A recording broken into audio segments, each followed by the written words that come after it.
know those shows that don't try to seduce you with action right away, but instead slip under your skin slowly, like tensions simmering just beneath the surface?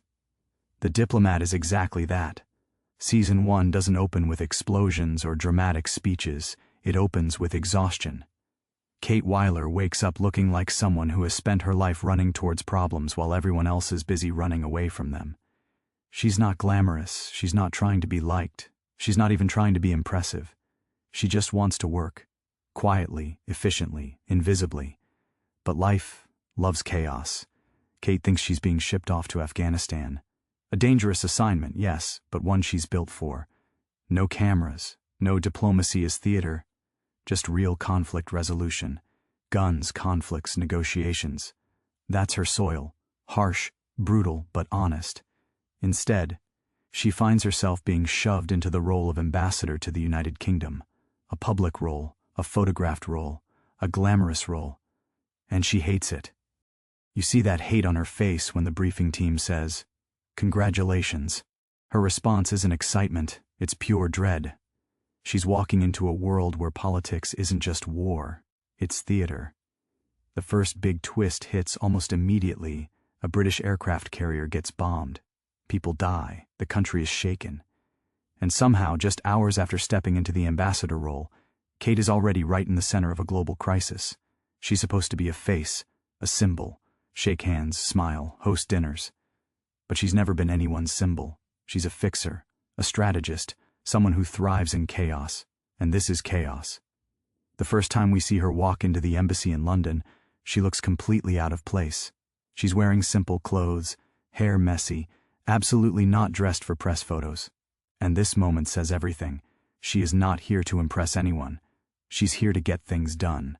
But politics is full of people who love being photographed while pretending to get things done. That's her battle. Kate is surrounded by people who know how to talk, not how to act. Meanwhile, Hal Wyler, her husband, a genius, charming, political superstar, manipulator. He used to be the center of attention, a successful diplomat in his own right. But now, he's an accessory. Kate is the one in power, and it's tearing him apart. He doesn't know how to be someone else's shadow. Marriage, politics, ego. The line between them disappears.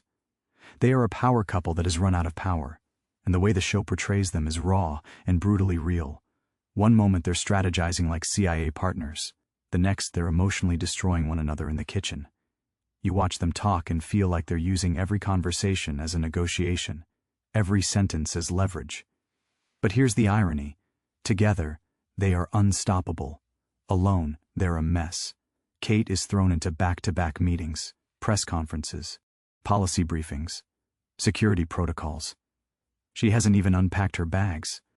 In one scene, she's waiting to meet the Prime Minister, hair frizzy, wearing clothes that don't fit the polished ambassador stereotype. She insists on printing her own reports. She refuses to play dress-up. She is literally fighting with stylists while the embassy teams panic.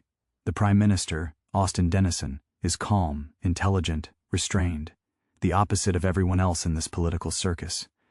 When he talks to Kate, he doesn't see her as a woman or as a prop. He sees her as a strategist, as an equal, and you can feel the shift. Kate finally feels seen, not admired, not used, seen. Meanwhile, Washington is pressuring her. Be careful, don't be controversial. The British government wants answers. America needs to take a stand.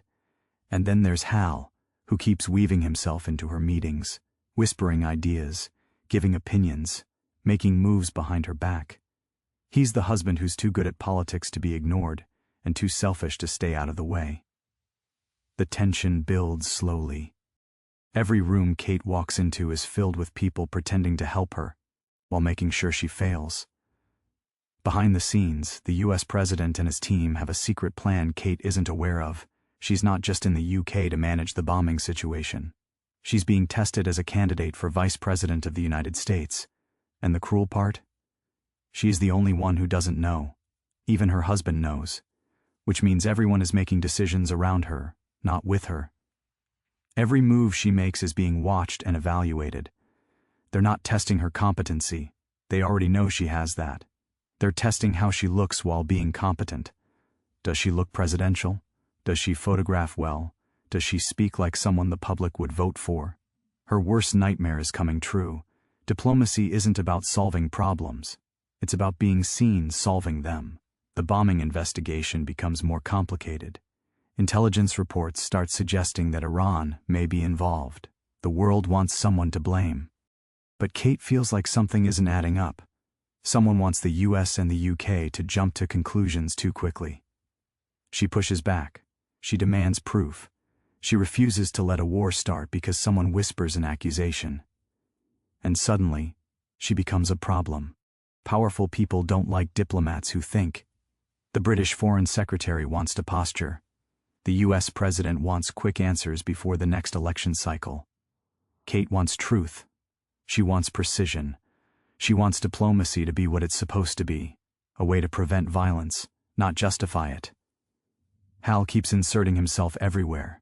He makes meetings happen behind her back. He whispers in people's ears. He convinces others that Kate would be lost without him. But Kate is not lost, just tired. There's a moment, quiet, simple, where she snaps at Hal in the car.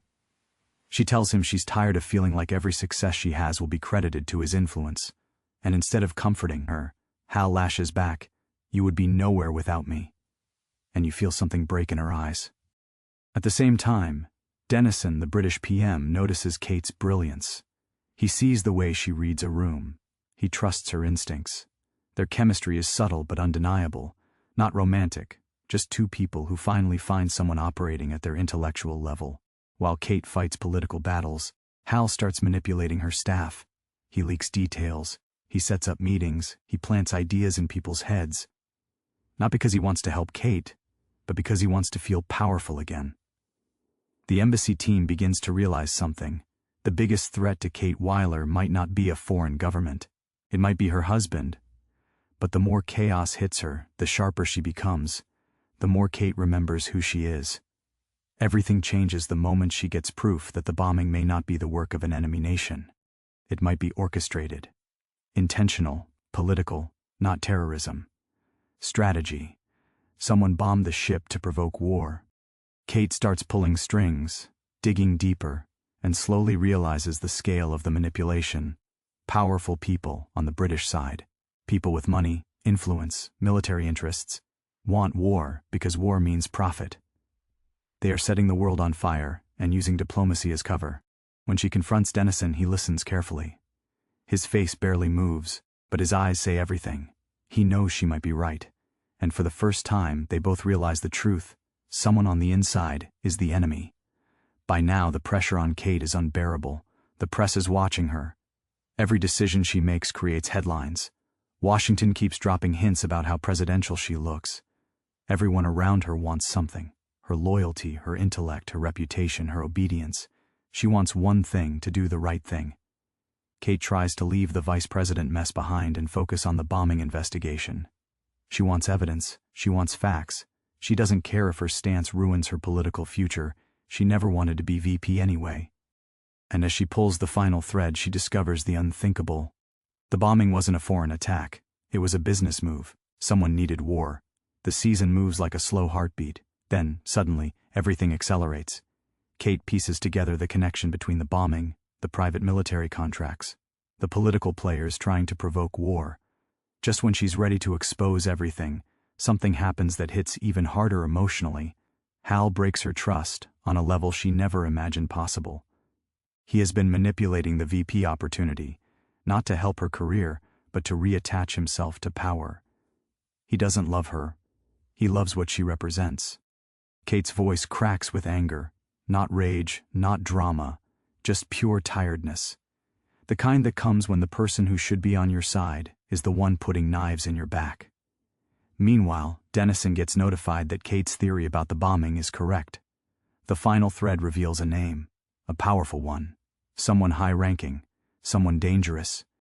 And just as Kate and Dennison attempt to act, the season ends, not neatly, not gently, but violently.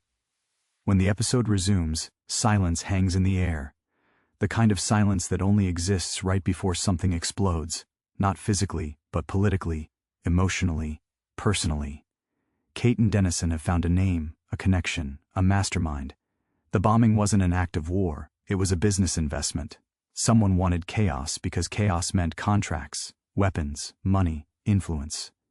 The idea is so brutal that Kate almost laughs. Imagine having that level of power, and using it to blow up your own side's warship just to stir conflict. People like Kate spend their entire lives preventing wars. People like the conspirators spend their entire lives creating them. That contrast becomes the soul of the final arc of Season 1. Kate and Dennison begin calling contacts.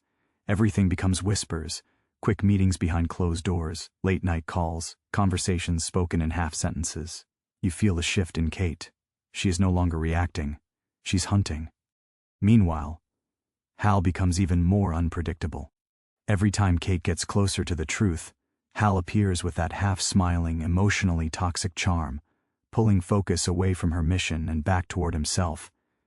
It's hard to watch, because Hal isn't a villain, he's something worse, a distraction that pretends to be support. There's a scene where Kate finally tells him, "You don't listen. You wait for your turn to talk." His face freezes. The shot lingers so long that you see ego crack into insecurity. Hal wants the power back. He wants to be missed, needed, essential. But Kate's world has evolved beyond him. Kate arranges a meeting between two powerful sides, British political elites and American intelligence. She hopes they will hear the truth and stop the push toward war. Instead, she realizes they already know. They knew everything. They aren't hiding from the truth. They are the truth. They're the architects of it. Kate suddenly becomes the most dangerous person in the room, because she knows. From that moment, tension suffocates every scene. If she exposes them, they lose billions. If they silence her, their plans move forward. Walks out of the room painfully aware of the shift. She looks smaller, like gravity has doubled. She doesn't cry, she doesn't tremble. She walks, slow, controlled. But you can almost hear her heartbeat slamming against her ribs. She steps outside, takes a breath of cold London air, and you realize that this might be the first time in a very long time that Kate Wyler feels fear. Not fear of politics, not fear of failure, fear of what powerful people are capable of when protecting their secrets. Meanwhile, Hal keeps digging himself deeper. He calls in favors, talks to reporters, attends diplomatic events he wasn't invited to. In his head, he's helping Kate. To everyone else, he's sabotaging her career. Hal wants to be her equal, but he doesn't realize he already was, until he tried to prove it. Kate finally confronts the U.S. President's Chief of Staff, Billy, someone who has been orbiting Kate's life like quiet pressure. Billy tells her the truth without sugarcoating it. You were never meant to be ambassador. You were always meant to be the story. Kate is furious, not because they want her to be VP, but because they never cared what she wanted. Every compliment, every offer, every "you" would be perfect for the role was manipulation. You see Kate's heartbreak turn into clarity. She thought she finally earned her career. But the system sees her as a pawn. There's a moment where she stands alone in the residence, the lights off, London glowing outside small windows. She sinks into a chair, shoulders collapsing. She whispers, "I don't want this." It's the most human line in the whole season. For once, there is no strategy, no diplomacy, no stoic composure. Kate Wyler, the woman who negotiates with warlords, is exhausted, not from conflict, from manipulation. Dennison becomes her unexpected anchor. He shows up quietly, gently, no fanfare. He doesn't flirt. He doesn't push. He simply sits across from her and asks, "What do you need me to do?" It's the first time in the series someone asks Kate what she needs. The intimacy is not romantic, it's emotional safety. He sees her, and more importantly, he respects her. Together, they start mapping out how to dismantle the conspiracy without triggering global panic. They move like two chess masters, quiet, strategic, deadly. In parallel, the investigation uncovers something massive. The man behind the bombing is not an enemy of the government. He is the government, a political heavyweight, a billionaire with connections, someone who sees war as a business opportunity. The name comes out, Trowbridge, the British Prime Minister's political ally. Dennison is stunned. Kate is furious. Because she understands what this means, she thought she was dealing with a political crisis. she's actually dealing with treason. The stakes are no longer about diplomacy. They're about justice. Kate and Dennison set up a plan. Gather enough evidence, confront Trowbridge in a controlled political environment, and stop him before he can push the US and the UK into an unnecessary war. But before they can execute anything, Hal shows up at the embassy, trying to repair things with Kate.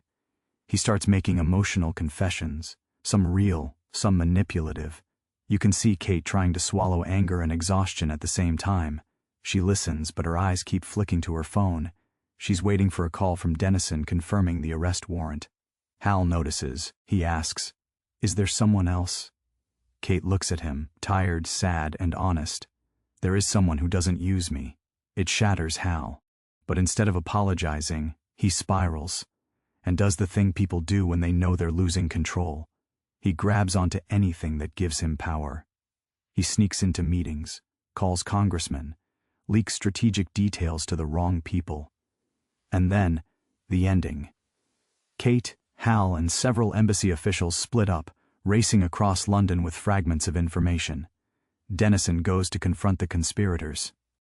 The episode switches rapidly between cuts of Kate walking briskly through government halls, Dennison entering a building with security, and Hal pacing on the street trying to make his own backdoor play. Kate gets a call. The screen cuts to Dennison, and suddenly security persons rush him. The phone line goes dead. Kate stops moving. Her breathing goes sharp. And then, another call comes.